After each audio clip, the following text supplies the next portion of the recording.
everyone, Steve Harville with Creative Ventures, and welcome to this month's edition in the Over Coffee video series.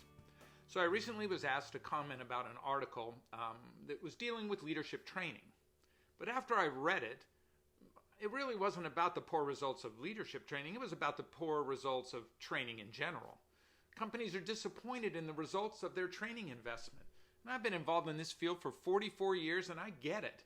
Companies want to see some kind of a result. They want their participants to get better based upon the training they've been given. And they're looking for some way to quantify that type of investment. So instead of writing about leadership, I wrote about the results of training and the various problems with the expectations that companies have. So here's the first one. I call it overload. Every conference that I have the honor of presenting in or teaching in, I attend every session I can. I get there at the beginning of the conference, I leave at the end of the conference. And I listen to speakers and trainers. I sit through breakout sessions and keynotes. I watch, I listen, I learn. You see, there's this big investment not only in the growth of the field of training, but in my growth. I want to learn more what's going on. And most of the time that I do this, I see this incredible overload, this massive amount of data that's being dumped in a learner's lap. Think about it. How much can you actually learn in an hour? 2 hours even. I mean, if you were a guitar player, I couldn't teach you to play Dire Straits' The Sultans of Swing in 2 hours, yet you're expected to stand on stage and watch everybody in the audience give you a standing ovation. This overload breaks down the learning process. So really what you need to do is take a look at the key content, narrow it down through thoughtful reduction so you're offering just those things that someone can get their hand around that can help them get better at what they do. Stop the overload. Second is what we call the whirlwind of your daily life, or think of it as kind of re-entry. You leave the conference, you're excited with all the new stuff that you've learned, you can't wait to get back. But then when you do, and that office door opens on Monday, you enter the daily whirlwind of your lives, meetings and emails and telephone calls, all of the stuff that's happening, and you're expected somewhere to fit in what you've just learned. Think of it like a rocket taking off, right? You have this chemical engine, you're sitting in the capsule, you're all excited, it fires up, you're fighting gravity of the earth until you reach some type of a low Earth orbit.